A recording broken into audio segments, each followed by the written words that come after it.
ବୋଲି କାମ କରିଛୁ ତେଣୁ ମୁଁ ଟିକେ ରିପୋର୍ଟ କହେ। ବାସ୍ତବରେ ଏଠି ବସିଥିବା ଅନେକ ବହୁତ ଦିନରୁ ଜାଣନ୍ତି ଏବଂ କୃଷ୍ଣ ଭାଇ ତାଙ୍କ ପରିବାରରେ ପୁଅ ଭଳି ମୁରତ ଭଳି ଭାଇ ଭଳି ଆମେମାନେ ଯେଉଁମାନେ କୃଷ୍ଣ ଭାଇଙ୍କ ଭଳି ବିଭୂତି ସମ୍ପର୍କରେ ଆସିଛୁ ମୁଁ ହେଉଛି ଭାଗ୍ୟବାନ ଗର୍ବିତ ଯେ 80 ଦଶକ 90 ଦଶକ 2000 ମସିହା କିଛି ବର୍ଷ ଏଭଳି ଏକ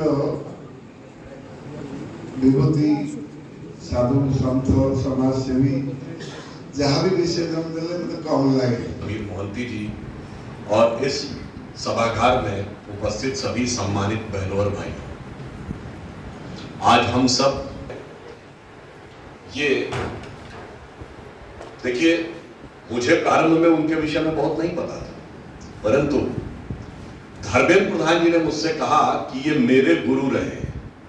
तो आप सोचिए, भारत के शिक्षा मंत्री का जो गुरु रहा हो उसका स्थान कितना उच्च स्तर का इस देश में है, और उनके जीवन में उन्होंने जिस समर्पण भाव से कार्य किया, अत्यंत उच्च शिक्षा प्राप्त करके वो बहुत शानदार जीवन यापन कर सकते थे, बहुत अच्छा व्यवसाय और वैभवपूर्ण जीवन व्यतीत कर सकते थे, परंतु उसे न चुनकर उन्हें मिलेगा तेरी करुणा का उपहार।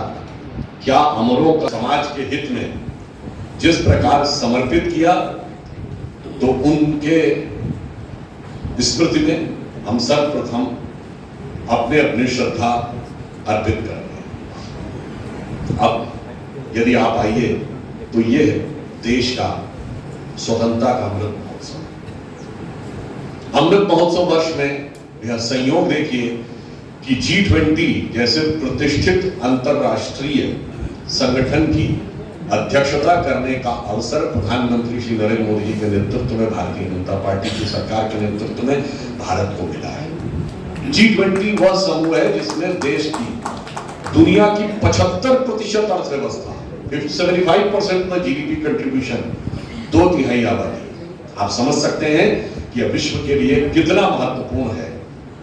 ये भी एक सुखद संयोग देखिए कि यदि विश्व की 75% अर्थव्यवस्था वाले देश का नेतृत्व हम लोग करने की स्थिति में हैं, तो यही वो समय है जब भारत भी एक नया रूप धारण कर रहा है। हम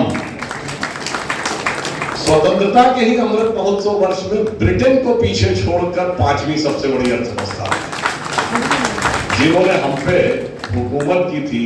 और ये भी एक और अच्छा संयोग देखिए, जो इतिहास में हमको ये पढ़ाते रहे कि भारतीयों को शासन करना नहीं आता है, इसलिए अंग्रेजों का शासन जरूरी है, आज संयोग से वहां शासन को लेकर इतना घमासान हुआ कि एक भारतीय उनका नेतृत्व करते हुए उन्हें बता रहा है कि शासन कैसे किया जाए। सारी बातें पृथक नहीं है, ये चीजें आपस में कहीं ना कहीं किसी एक बिंदु से जुड़े हुए हैं।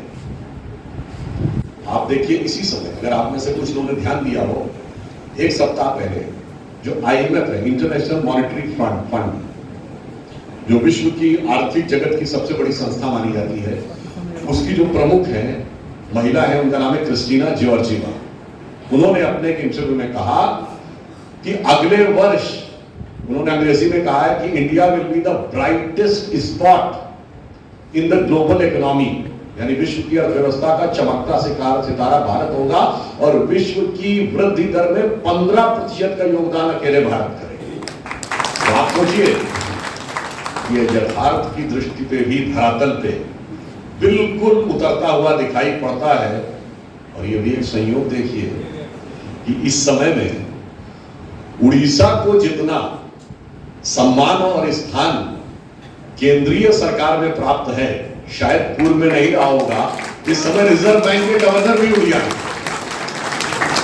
जब भारत अर्थव्यवस्था के इस दौर में है, माननीय प्रधानमंत्री जी के प्रमुख सचिव आप ही के प्रांत से हैं, 3 मंत्री आपके प्रांत से हैं, रेलवे मिनिस्टर भी हैं, एजुकेशन मिनिस्टर भी हैं और ट्राइबल मिनिस्टर भी हैं, और अनेक महत्वपूर्ण स्थानों पे मुझे ऐसा लगता है। और इतना ही नहीं, और इन सबसे ऊपर अगर कहें देश के इतिहास में पहली बार महामहिम राष्ट्रपति के पद पर अनुसूचित जनजाति समुदाय का प्रतिनिधित्व करती हुई श्रीमती द्रौपदी मुर्मू जी विराजमान है। मुझे लगता है कि स्वतंत्रता के अमृत महोत्सव वर्ष में इससे सुंदर अमृत का तत्व की अभिव्यक्ति नहीं हो सकती थी। किस रूप में? इसको दो दृष्टियों से समझें। पहली बात, इस देश में 4-5 ऐसे पद माने जा सकते हैं जो सर्वोच्च संवैधानिक पद है। राष्ट्रपति, उपराष्ट्रपति, प्रधानमंत्री, लोकसभा अध्यक्ष और मुख्य न्यायाधीश। आज हम यहाँ पर जिस विषय को लेकर आए थे, जिस महापुरुष के विचारों को लेकर आए थे, उन्होंने अखिल भारतीय विद्यार्थी परिषद के संगठन को स्थापित करने में अपने जीवन का क्षण क्षण अर्पित किया। अत्यंत मेधावी छात्र थे, उनके पास बहुत उच्च स्तरीय डिग्रियां और योग्यता थी।